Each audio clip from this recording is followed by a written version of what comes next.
అమ్ముకునే కమల అభిమానంతో అందర్నీ మార్కెట్లోని కమల పూల కొట్టు దగ్గర అనామిక రమేష్ ఉన్నారు. పూలమ్ముకునే కమల అభిమానంతో అందర్నీ వరుసపెట్టి మాట్లాడుతూ ఉంటుంది. ఏం పూలు ఇమ్మంటావన్నయ్యా? నాకు పూలు వద్దు, ఏమొద్దు. పూలు పెట్టుకుని ఇంటికెళితే అత్తయ్య చూసి లావాలాగా లోపల మరుగుతూ ఉంటుంది. నా మాట వినండి, నాకు పూలొద్దు. అలా అంటావెందుకుద్దినా? అన్నయ్య ప్రేమగా నీకు పూలు కొనిస్తానని అంటున్నాడు కదా. మీ అన్నయ్య కొనిచ్చే పూలు పెట్టుకోవాలని నాకు కూడా ఉంది కమల. కానీ ఏం చేయను, నా తలలోని పూలని మా అత్తయ్య గనక చూసిందంటే సింహం అవుతుందా, లేదంటే చిట్టెలకు అవుతుందా? ఏమవుతుందా దినా? బెంగాలీ టైగర్ అవుతుంది. అక్కడ అమ్మ బెంగాలీ టైగర్ అయినా ఇంకేదైనా, ఇక్కడ నీ పక్కనున్నది, నీకు పూలు కొనిస్తున్నది నీ భర్త, మా అన్నయ్య కదా దినా. భయపడకు, బాధపడకు. అన్నయ్య ప్రేమతో కొనిస్తున్న పూలను పెట్టుకో. బాపు బొమ్మలాగా మరింత అందంగా ఉంటావు తల్లి. భర్త పూలు కొనిస్తే పెట్టుకోవాలని ఏ భార్యకుండదు కమలా. కానీ నేను చెప్తున్నాను కదా అనామిక, పూలు పెట్టుకో. మల్లెపూలు ఇవ్వమ్మా. మల్లెపూలు వద్దులే కాని కనకాంబరాలివ్వు, అవి ఇప్పుడు బాగుంటాయి. సరే వదినా, నీ ఇష్టం.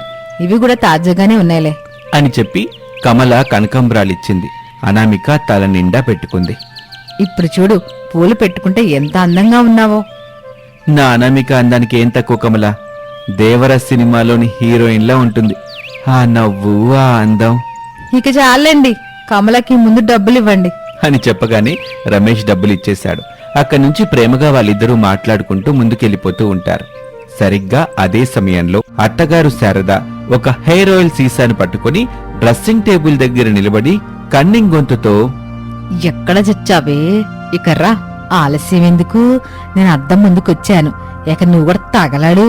అప్పుడు ఒకరినొకరం చూసుకుంటా కాసేపు తిట్టుకుందాం. రోజు మనం చేసే పని ఇదే కదా. రోజు నేను అద్దం ముందుకొచ్చి నిలబడతానో లేదో, అట్టా నువ్వు కూడా వచ్చేస్తా ఉంటావు కదా. ఇక తగలాడు అని మిర్రర్లోకి చూస్తూ ఉంటుంది శారద.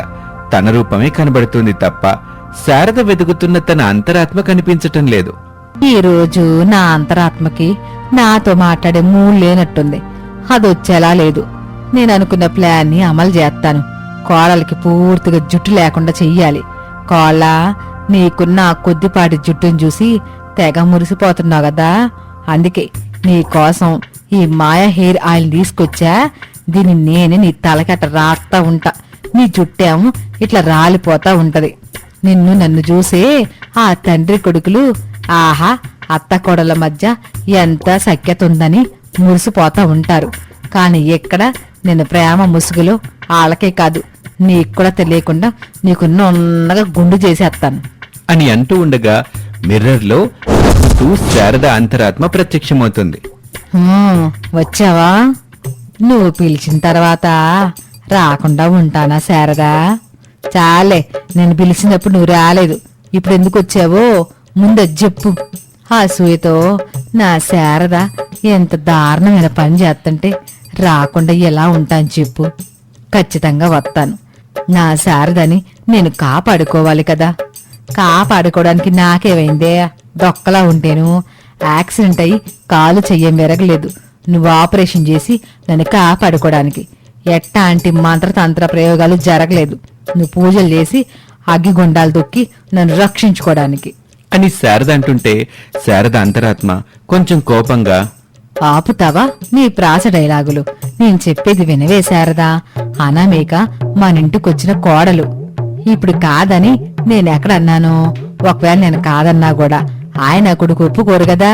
నేను మూడు ముళ్ళేసినని కొడుకు అంటాడు. కోడల్ని కారులో ఇంటికి తీసుకొచ్చానని ఆయన అంటాడు. ఇక నా మాట ఎక్కడ చెల్లుబాటు అవుతుందే? పిచ్చిదాన, కోడలికి జుట్టుంటే నీకొచ్చిన ఇబ్బంది ఏమిటే? ఇబ్బంది ఏమిటా? రావే నాతో పట్రా, నీకు నా ఇబ్బంది లేవటం చూపిస్తాన్రా అని చెప్పి శారద తన చేతిలో ఉన్న మాయా హెయిర్ ఆయిల్ సీసాని పక్కన పెట్టి వెంట్రుకలున్న దువ్వెనని చూపిస్తుంది. మిర్రర్లోని శారద అంతరాత్మ చూసి, ఇందులో నీకొచ్చిన ఇబ్బంది ఏముంది శారదా? ఈ వెంట్రుకలు ఎవరు తీస్తారే? తల దూకున్న తర్వాత వెంట్రుకలు తీసి వాష్ చేసి పెడితే నేను దూకుంటానుగా. తర్వాత ఆయన కొడుకు దూకుంటారు కదా. నువ్వు నీ కక్కుర్తి, నీ కక్కుర్తిలో నా కాకరకాయ కూర. నువ్వొక 10 రూపాయలు పెట్టి కొత్త దువ్వెనేమైనా కొనుక్కోవచ్చు కదనే. ఎలాగో భర్త సంపాదిస్తున్నాడు, కొడుకు కూడా సంపాదిస్తున్నాడుగా. ఇద్దరు డబ్బులు తీసుకొచ్చి నీకే ఇస్తున్నారు కదా. నువ్వు కోడలు వాడింది కాకుండా కొత్తది కొనుక్కొని వాడుకోవచ్చు కదా. కోడలకున్నా ఆ కొద్దిపాటి జుట్టు వల్ల నేను ఇబ్బంది పడుతున్నాను. మిర్రర్లో ఉన్న నీకు, నాతో ఉంటున్న నా భర్తకి, నా కొడుక్కి ఏం అర్థం అవ్వట్లేదు. మన భర్త అని చెప్పవే, ప్రసాద్ మన ఇద్దరికి భర్తే, అది మర్చిపోకు. ఇక నువ్వు వెళ్ళిపో, కొడుకు కోళ్ళు వచ్చినట్టున్నారు. నేను కోడలికి సేవ చేసుకోవాలి, లేదంటే మనసు ఇబ్బంది పడిపోద్ది అని చెప్పి ఆయిల్ సీసాను తీసుకుని అక్కడి నుంచి శారద వెళ్ళి